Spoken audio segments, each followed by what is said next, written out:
Kumusta kayo mga padreng? Welcome back to my channel. For today's video mga padreng, ituturo ko po sa inyo yung pinakamabilis na paraan upang malaman natin kung sira na yung CDI.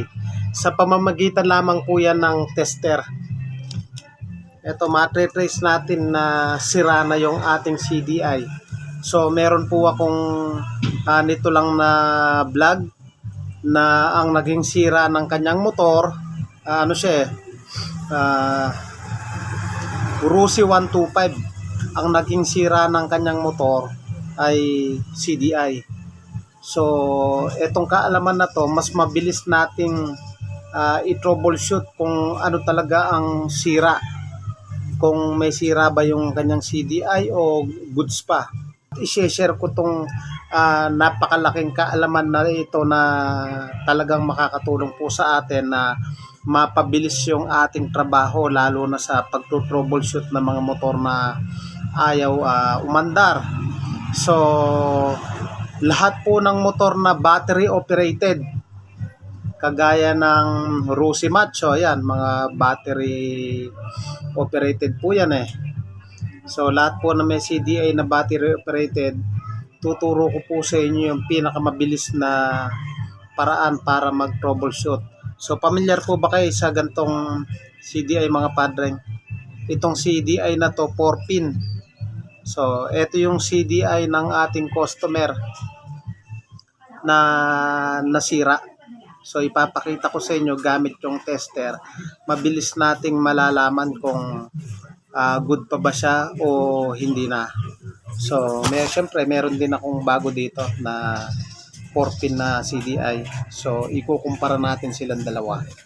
Kaya mga padreng, napaka-importante po na kapag nagagawa tayo, may pinalitan tayong sirang pyesa, huwag po nating itatapon yan, dahil sa sirang pyesa, matututunan po natin yung ikumpara yung luma sa bago.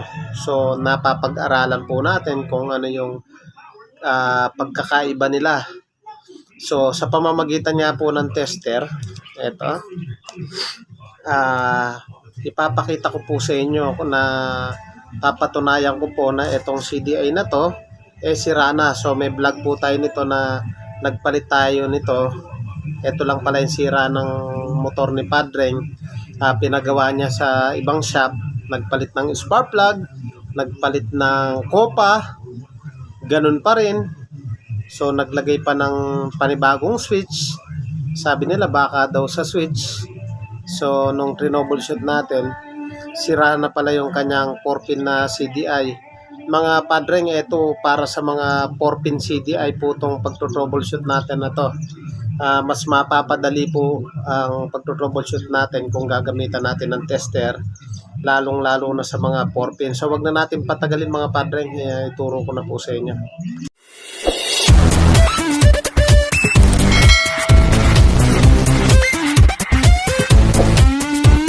So ito yung ating CDI na 4-pin mga padreng. Ito yung luma, ito naman yung bago. So buksan na muna natin.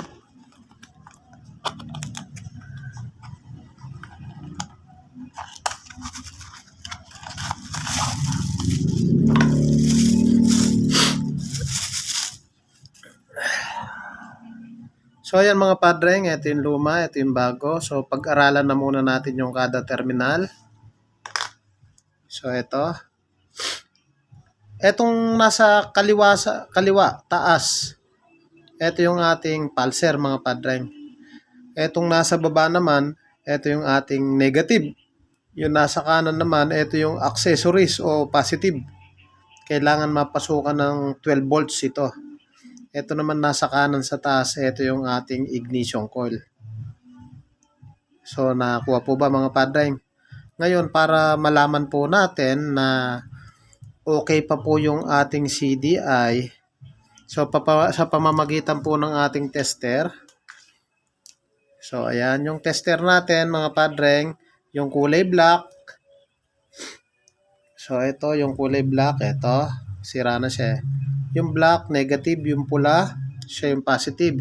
So itatapat lang natin dito sa diode sign. So tapat lang natin sa diode sign. So, pag pinagdikit natin yan, tumutunog. Ayan o. Tumutunog yan. Ayan. So, lapag na muna natin dito. Ngayon, padre, ang gagawin natin. So, sa ating 4-pin na CDI, sabi ko nga po sa inyo, itong baba na to, negative. Ito naman ay positive. So, ang gawin lang natin, ito. Lagay natin dito sa negative. Ayan. Ayusin ko lang. Pepesto lang nating maganda. Ayan. So, sinuot ko lang siya sa negative. Tapos yung positive, sundutin natin. Check natin reading dito mga padre nga. Dapat po magkakaroon po ng reading yan. So, pansin nyo po ba ang reading? Ayan o, nakasundot na po tayo rito. Ayan o, nakasundot po tayo sa positive. Tingnan nyo po, walang reading. So, dapat may reading po yung negative tsaka positive mga padre. Ayan o, wala siyang reading. Ibig sabihin, short circuit na po siya mga padre. So, ito lang po dalawa sa baba. Yan lang po yung itetester natin. Ayan o.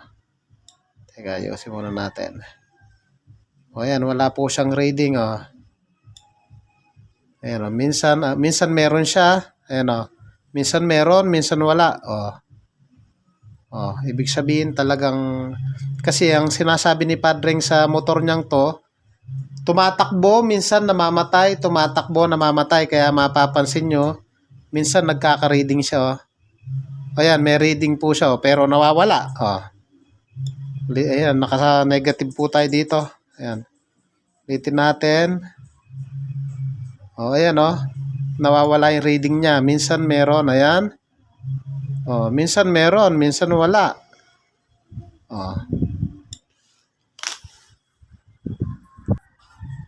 Ngayon mga padre, ipapakita ko naman po sa inyo yung bagong 4-pin na CDI na hindi siya nag-lose connection. Talagang meron siyang reading. So, ito.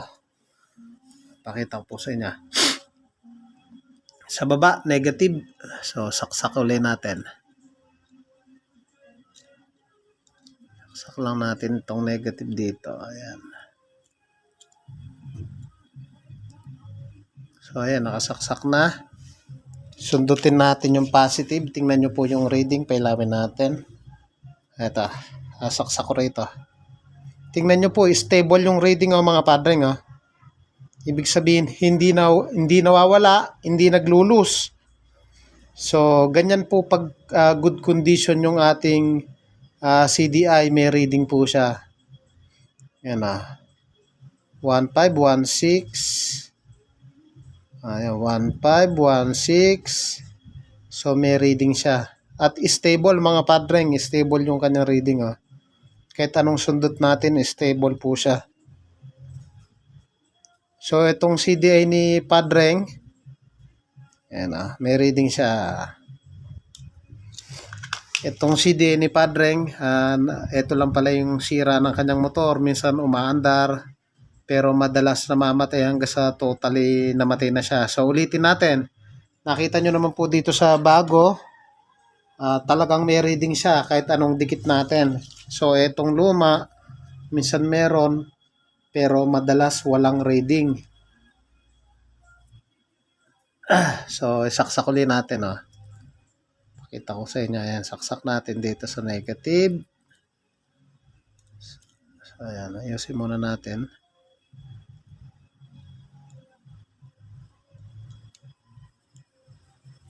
So, ayan. Saksak natin. Check po natin reading. Wala siyang reading. Minsan meron. Ayan pero madalas wala. Ayan minsan meron. Pero madalas wala. So, wala na siyang reading. Minsan nagkakaroon. Minsan wala. Kaya minsan umaandar. Pero madalas tumitirik. So, ayan. Sinaksak uli ng mas maganda. So, ayan. Ayan.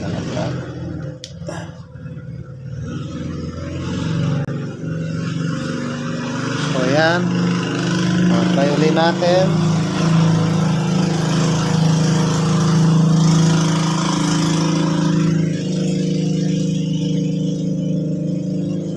ayun o, nawawala po yung kanya reading. Pansinin nyo po, minsan may reading, pero madalas, ayun o, nawawala. So, ibig sabihin, shorted na siya talaga. Tingnan nyo po, may reading o mga padre nga. Ayan na, nakapirmis po tayo ayan na. Nawawala po yung reading, nakita nyo po. Ayan, may reading po, nawawala. So, ganun po. Pero itong ating bago, stable talaga yung kanyang reading. So, kahit anong sundot natin, hindi nawawala yung kanyang reading. So, sana may natututunan kayo mga padre ngayon. Pakita ko sa inyo, stable talaga yung reading. Tingnan nyo po. Ayan stable agad tanggalin ko, balik ko, tanggal, balik. Nakita nyo po, may reading talaga. Pero ito, may reading, pero madalas nawawala. Ayan.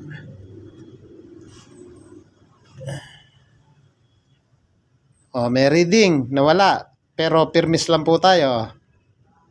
Ayun na, totally nawala. Ayan, may reading po. Tingnan nyo, nawawala po yung kanya reading. So mga padre, ganun lang po yung pag-troubleshoot po ng 4-pin na CDI, battery operated. Mga padre, sana po may natutunan kayo ngayong araw na ito. Kaya naman kung nagustuhan nyo po, huwag nyo pong kalimutan, paki-like, paki-subscribe, pakit na rin po yung notification bell para updated po kayo sa videos na linalabas ko na patungkol sa ating mga motor. So thank you po sa inyo, God bless at mabuhay po kayo.